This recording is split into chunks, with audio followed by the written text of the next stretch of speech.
Hey everybody, welcome back to the channel, and if you're new here, my name is Jimmy and this is Patriot's Glow. And in today's video, I'm going to go ahead and show you two easy woodworking projects that you guys can do at home and put in your Etsy shop or sell at your local booths. With the holiday seasons coming up, people are going to start buying their gifts for their family members or putting these in their house to put on display for themselves. And for today's project, it's going to be a magic wine bottle holder that you can put anywhere in your kitchen, in your dining room.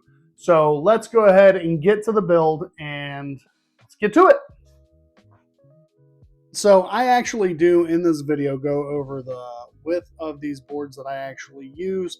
But in this video, I am actually using a 1x4 and a 1x6. And I'll go into deeper explanation on what I'm doing with this after I get done cutting the lengths of these boards. The 1x4, I'm going to go ahead and cut at 7 inches. It can be slightly over, that's perfectly fine, but I do like to cut it at 7 inches. And the 1x6, 14 inches. All right, guys, I wanted to jump in here real quick and let you know, normally I would make these out of something like Chipile and Padauk or walnut and Purple Heart, something like along those lines. But I am going to go ahead and make it out of the pine today so that I know that some people don't have the hardwoods available to them, but my dimensions would normally be 2 inches wide and 4 inches wide. So I do actually have to rip these down because I don't have a 2-inch or 4-inch wide boards. So I am going to go ahead and go over to the table saw and rip these down. So let's go ahead and go over there. But just so that you know, that is not the dimensions that you have to go with. This is just the way that I do it, and these are the dimensions that I go with. So if you want to change the dimensions to whatever you want them to be, go for it. But this is how I do it. So let's get over to the table saw. You're sitting on it. Just as simple as I went over. After I get my lengths cut down, I'm going to go ahead and come over here and get my widths, which I'm going to go ahead and go with 4 inches for the base and then 2 inches for the stem that comes off of that base. Nice, simple, easy, nothing too difficult. If you prefer, go ahead and buy your lumber to the exact measurements that I have it, or you can go ahead and make it wider. It doesn't matter. These are just the measurements that I do, but change it up, make it something different. So after I get my pieces ripped down, I come over here and I measure a 1/2 inch down from the top and the center of the 2-inch board. We're going to come through and actually take a Forstner bit, or you can take a spade bit, and we're actually going to drill a hole. And I know it kind of seems weird, but you'll understand once we actually go over here to do this. I'm going to use a center punch it out so I can make sure that it stays in line. Once we get our measurements laid out, we're going to come over to the drill press and we will go ahead and drill a hole all the way through it. Now, something that you're not going to see here, and I just did it off camera, is I actually cut 1/2 inch off of the top of that, and you're left with that little valley right there where the wine bottle is actually going to rest. After that's said and done, you're going to see me come back over here to the bench, and I'm going to measure 1 inch down from the top on both sides, and I'm going to do that on the other side as well.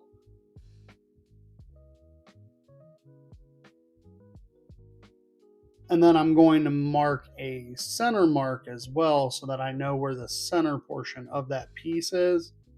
And then I will measure in roughly 5/8 from there. And that's entirely up to you. It depends on how thin or thick you want this neck to be. If you want it as thick as my neck, you're going to make it a little bit shorter. If you want it thin, you're going to make it a little bit longer. Once I get my basic layout of where these lines and the measurements are going to be, basically it's just to measure out kind of like an arc. And that's really what I'm going to end up doing, is coming through and making an arc.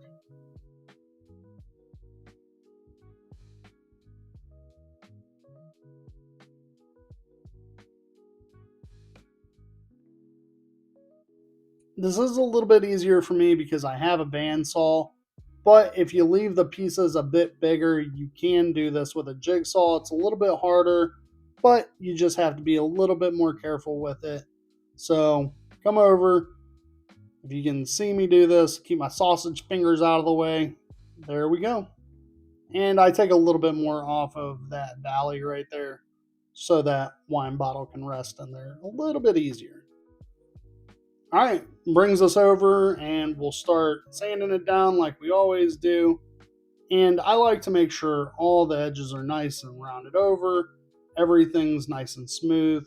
Take your time, get everything smoothed down. You don't want any sharp edges, especially on a piece like this.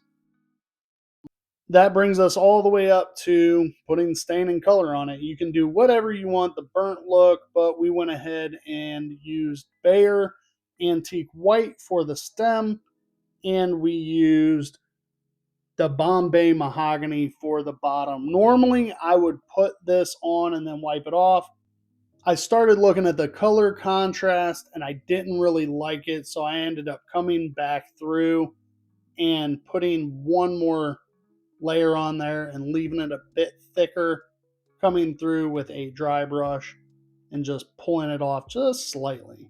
So it definitely darkens up a lot more if you do it that way, and that's the way I chose to do it. So we'll come back once this all dries out and we'll look at it. This brings us to our hardware portion, and I'm going to go ahead and try to link everything in the description box below so that you guys can go buy it. But I bought this so long ago, I will try to look for the exact stuff that I purchased. I want you to know I drill pilot holes for all of my screws so that I do not crack or fracture any of my wood so that nothing gets destroyed. So we are going to go ahead and put that stem on 3.5 inches from the top there. You can go a little bit further. I wouldn't go any less, but I like the look of about 3.5 inches in. And from there, we're going to go ahead and start installing the hooks. These hooks, I take about 2 inches in from the top and 3/4 of an inch from the side. That seems to be the perfect spot for the look and the tension of this chain. I really like it in that spot. Now, those measurements might change if your board widths are different. So we'll come through and we'll put these hooks in, and these hooks will face towards the outside, and that's the way you're going to want this. I do try to show you that here on camera, but I can't tell if you can tell. I also show you in this video how I got the measurement for that chain for the very first time, but I will go ahead and save you the headache. It is a 13-inch chain. That is what has worked for me every time. Hopefully it works for you. I don't see it being an issue, but that's what I end up doing for every single one of mine, and it works out just fine. But remember, if your measurements are off, you might have to change the length. All right, guys. So I went ahead and threw the hardware on that wine holder, and I put some shellac on it. So while that's drying, before I show you the end result, we're going to go ahead and jump in here and do one of these gravity wine holders. And I went ahead and practiced on this a couple of different times with a few different measurements. I found out the easiest way to do it, really the easiest and fastest way, but there is no real hard science behind this. It's super easy. A lot of people try to make it super elaborate, but it's really just a weight balance thing. So I will show you one of the easiest ways to do it, and let's go ahead and get to it. So people will say, hey, your 2x4 has to be a specific length. I did it with like a 10-inch 2x4. I've got a 15-inch 2x4. It really doesn't matter. You are able to do it with any size. Now, the only difference between my 2x4 and any other 2x4s is this has some squared off edges because I've run it through the planer. This is scrap wood from a long time ago. So we are going to go ahead and take this over to the miter saw and cut some 45-degree angles on it. All right, so I forgot to hit the record button, so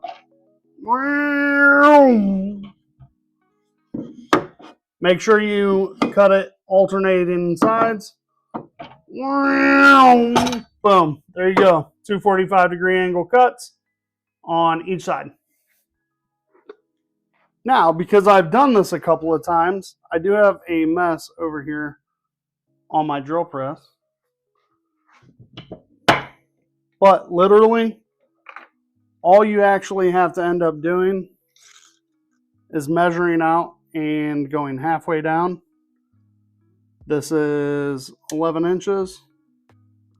So we'll go 5.5. Make sure you measure center out. It's 3 1/8. So that's all you'll do is you'll measure halfway in between here and here and measure in between here and here. Now I'm going to use an 1.5 Forstner bit.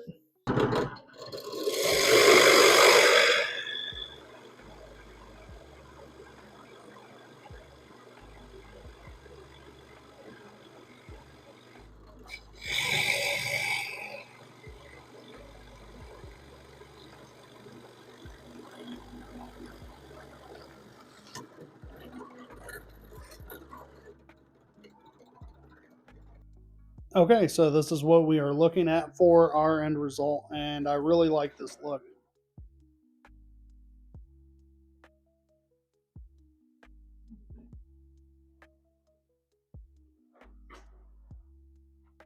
We also have the one made out of